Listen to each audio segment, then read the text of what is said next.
இனி விரிவான செய்திகள். சென்னையில் செல்போன் பறிப்பு சம்பவத்தில் காதல் ஜோடி ஈடுபட்டிருப்பது அதிர்ச்சியை ஏற்படுத்தியுள்ளது. சென்னையில் பியூட்டி பார்லர் நடத்தி வரும் பிரசன்னா லிப்ஷா என்பவர் தேனாம்பேட்டையில் காலையில் நடந்து சென்றபோது இருசக்கர வாகனத்தில் வந்த இருவர் செல்போனை பறித்து சென்றிருக்கின்றனர். அதில் பின்னால் உட்கார்ந்திருந்தவர் பெண் என்றும் வாகனத்தை ஓட்டியவருக்கு வயது 25 இருக்கும் என்றும் பிரசன்ன லிப்ஷா காவல் நிலையத்தில் அளித்த புகாரில் கூறியிருந்தார். அப்பகுதியில் இருந்த கண்காணிப்பு கேமரா காட்சிகளை காவல்துறையினர் ஆய்வு செய்த போது ஜோடியாக வாகனத்தில் வந்த இருவர் செல்போனை பறிக்கும் காட்சி பதிவாகி இருந்தது.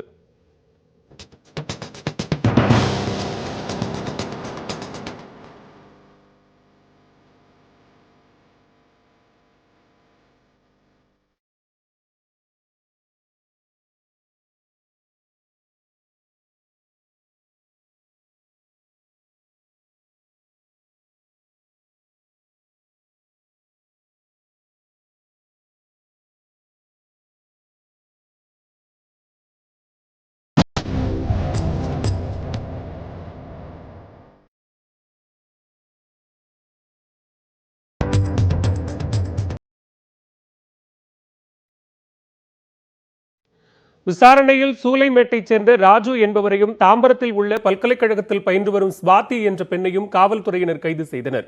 இருவரும் காதலர்கள் என்பது விசாரணையில் தெரியவந்துள்ளது. இதில் ராஜு மீது ஏற்கனவே இருசக்கர வாகனம் திருடிய வழக்கு வடபழனி காவல் நிலையத்தில் நிலுவையில் இருப்பது தெரியவந்துள்ளது. அதோடு கடந்த சனிக்கிழமையன்று மற்றொரு இருசக்கர வாகனத்தை திருடியிருப்பதும் அதில் சென்று கிண்டியிலும் தேனாம்பேட்டையிலும் இரு செல்போன்களை வழிப்பறி செய்ததும் விசாரணையில் தெரியவந்துள்ளதாக காவல்துறையினர் கூறியுள்ளனர். இரு செல்போன்களையும் பர்மா பஜாரில் 5000 ரூபாய்க்கு விற்றதாக ராஜு தெரிவித்துள்ளார்.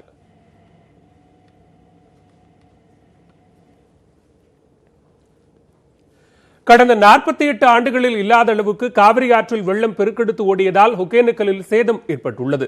கர்நாடக அணைகளில் இருந்து வெளியேற்றப்பட்ட தண்ணீரால் ஒகேனக்கல் காவிரி ஆற்றில் நேற்று முன்தினம் வினாடிக்கு 2,80,000 கனஅடி நீர் வந்து கொண்டிருந்தது. இது தற்போது படிப்படியாக குறைந்து வினாடிக்கு 40,000 கனஅடியாக உள்ளது. எனினும் சுற்றுலா பயணிகளின் பாதுகாப்பு கருதி பரிசல் இயக்கம் மற்றும் அருவியில் குளிப்பதற்கான தடை 7வது நாளாக நீடிக்கிறது. இந்நிலையில் வெள்ளப்பெருக்கு ஏற்படுத்திய சேதம் தற்போது வெளியே தெரிய தொடங்கியுள்ளது. பிரதான அருவி, தொங்கு பாலம் ஆகியவற்றுக்கு செல்லும் நடைமேடையின் இருபுறமும் இருந்த பாதுகாப்பு தடுப்புகள், பிரதான அருவியின் அருவியில் அமைக்கப்பட்டிருந்த தடுப்புகள் ஆகியவை சேதமடைந்துள்ளன. பெண்கள் குளிக்கும் அருவி பகுதியில் உள்ள கட்டுமானங்கள் சேதமடைந்துள்ளன.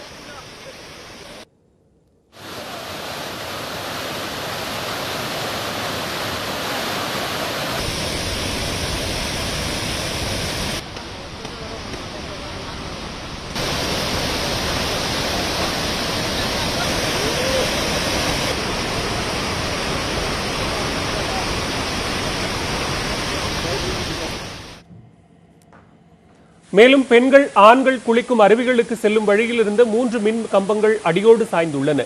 இது தவிர தொங்கு பாலத்தின் அருகே அமைக்கப்பட்டிருந்த கம்பிவேலி, படிகள், கண்காணிப்பு கேமராக்கள் ஆகியவற்றிலும் சேதம் ஏற்பட்டுள்ளது. நடைபாதையிலிருந்து தொங்கு பாலத்திற்கு செல்லும் வழியில் உள்ள கான்கிரீட் பகுதிகளும் வெள்ளத்தில் அடித்துச் செல்லப்பட்டுள்ளன. இதனால் அருவிக்கு செல்ல முடியாத நிலை உள்ளது. சுற்றுலா தலம் முழுவதும் வெள்ளத்தில் அடித்து வரப்பட்ட மரக்கிளைகள், துணிகள் உள்ளிட்டவை குப்பைகளாக காட்சியளிக்கின்றன. இப்போ எந்த வருஷமும் இந்த மாதிரி தண்ணி எப்பவுமே வந்ததே கிடையாது. இந்த வருஷம் அதிகமான தண்ணி. இப்போ எனக்கு 45-46 வருஷம் ஆக போகுது. இதுவேலே இந்த மாதிரி தண்ணி நம்ம பார்த்ததில்ல. சின்னத்தில் ரெண்டுமே இப்போ வந்துக்கிற தண்ணி அதிகபட்சமான தண்ணி.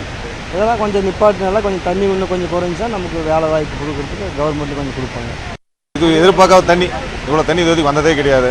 இந்த வருஷம் தண்ணி வந்து நிறையா எங்களுக்கு நஷ்டம். இது தொழில் பாதிக்குது. தொங்கு பாலம், குளிக்கிற மெயின்ஸ் ஃபால்ஸு, லேடிஸ் ஃபால்ஸு எல்லாமே தண்ணி வந்து அடித்து எல்லாம் உடஞ்சி டேமேஜ் ஆச்சு. எப்படியும் இன்னும் அரசு அதிகாரிங்க பார்த்து இன்னும் ரெடி பண்ணி கொடுத்து எப்படியும் 2-3 மாதம் ஆயிரும். எங்களுக்கு மட்டும் தொழில் கண்டினியூ பண்ணுறதுக்கு 2-3 மாதம் ஆயிரும்.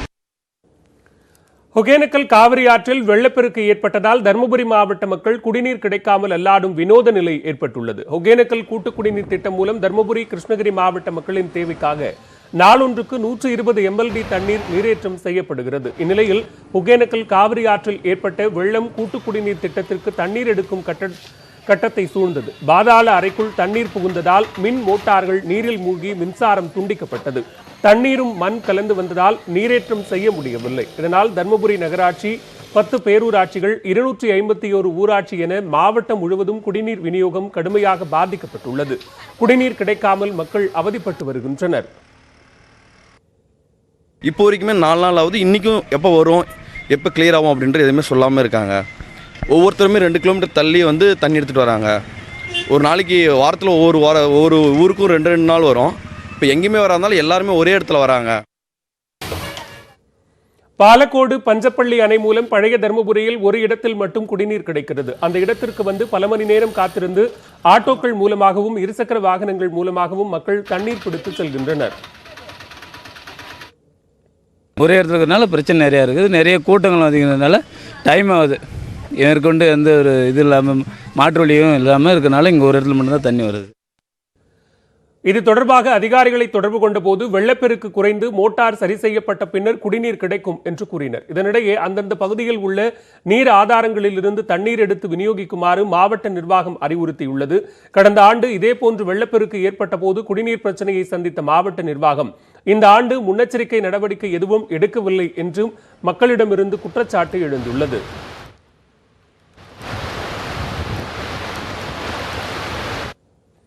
நீலகிரி, கோவை, தேனி மாவட்ட மலைப்பகுதிகளில் ஓரிரு இடங்களில் 2 நாட்களுக்கு கனமழைக்கு வாய்ப்பு இருப்பதாகவும் ஓரிரு இடங்களில் மிதமான மழை பெய்யும் என்றும் வானிலை ஆய்வு மைய இயக்குநர் புவியரசன் தெரிவித்துள்ளார். தமிழகத்தின் மேற்கு தொடர்ச்சி மலையை ஒட்டியுள்ள மாவட்டங்களில் ஓரிரு இடங்களில் மிதமான மழைக்கும், நீலகிரி, கோயம்புத்தூர் மற்றும் தேனி மாவட்டங்களின் மலைப்பகுதிகளில் ஓரிரு இடங்களில் கனமழைக்கும், தெற்கு மற்றும் உள் மாவட்டங்களில் ஓரிரு இடங்களில் லேசானது முதல் மிதமான மழைக்கும் வாய்ப்பு உள்ளது.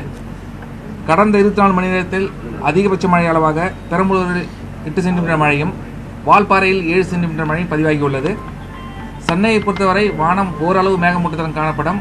குமரிக்கடல் பகுதியில் காற்று மணிக்கு 40 to 50 கிலோமீட்டர் வேகத்தில் வீசுவதால் மீனவர்கள் அடுத்த 24 மணி நேரத்திற்கு குமரிக்கடல் பகுதிக்கு செல்ல வேண்டாம் என்று எச்சரிக்கப்படுகிறார்கள். மழை வெள்ளத்தால் பாதிக்கப்பட்ட நீலகிரி மாவட்டத்தில் நடைபெற்று வரும் மீட்புப் பணிகள் குறித்து முதலமைச்சர் எடப்பாடி பழனிசாமி ஆலோசனை மேற்கொண்டார். சென்னை தலைமைச் செயலகத்தில் முதலமைச்சர் எடப்பாடி பழனிசாமி தலைமையில் நடைபெற்ற அலுவல் ஆய்வுக் கூட்டத்தில் துணை முதலமைச்சர் ஓ பன்னீர்செல்வம், அமைச்சர்கள் திண்டுக்கல் ஸ்ரீனிவாசன், செங்கோட்டையன், வேலுமணி, ஜெயக்குமார், KP அன்பழகன் உள்ளிட்டோர் பங்கேற்றனர். தலைமைச் செயலாளர் சண்முகம், வருவாய்த்துறை ஆணையர் சத்யகோபால் மற்றும் பல்வேறு துறை அதிகாரிகளும் கலந்து கொண்டனர். அப்போது நீலகிரி மாவட்டத்தில் மழை, வெள்ளம் மற்றும் நிலச்சரிவால் ஏற்பட்ட பாதிப்புகள் குறித்தும் நிவாரணப் பணிகள் குறித்தும் முதலமைச்சர் கேட்டறிந்தார். மேலும் நீலகிரியில் இயல்பு வாழ்க்கை திரும்ப உடனடியாக மேற்கொள்ளப்பட வேண்டிய பணிகள் குறித்தும் அமைச்சர்கள், அதிகாரிகளுடன் அவர் ஆலோசனை நடத்தினார். வெள்ள சேதத்திற்காக மத்திய அரசிடம் நிதி உதவி கோருவது குறித்தும் இந்த கூட்டத்தில் விவாதிக்கப்பட்டதாக கூறப்படுகிறது.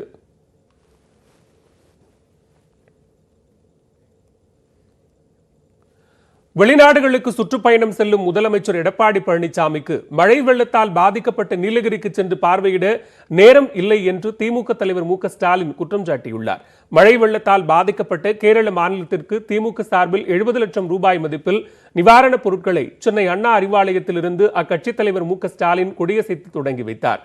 அப்போது எம்பிக்கள் TR பாலு, தயாநிதி மாறன், திமுக பொருளாளர் துரைமுருகன் உள்ளிட்டோர் உடனிருந்தனர். இதனைத் தொடர்ந்து செய்தியாளர்களிடம் பேசிய மு.க. ஸ்டாலின், மழை வெள்ளத்தால் பாதிக்கப்பட்ட நீலகிரி மாவட்டத்திற்கு திமுகவும் அக்கட்சி எம்பிக்களும் நிவாரணம் அறிவித்ததை தமிழக அமைச்சர்கள் வரவேற்காமல் விமர்சிப்பது அவர்களது தரத்தை வெளிப்படுத்துவதாக உள்ளது என்று விமர்சித்தார்.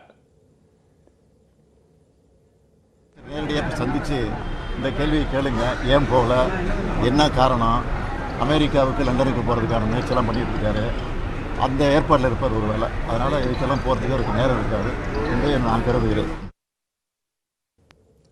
நீலகிரி மாவட்டத்தில் தொடர் மழை காரணமாக நிறுத்தப்பட்டிருந்த மலை ரயில் சேவை இன்று மீண்டும் தொடங்கியது. வழக்கம் போல் இன்று காலை 7:10 மணிக்கு மேட்டுப்பாளையத்திலிருந்து உதகைக்கு மலை ரயில் புறப்பட்டு சென்றது. கனமழை மற்றும் நிலச்சரிவால் மலை ரயில் 3 நாட்களாக ரத்து செய்யப்பட்டிருந்தது.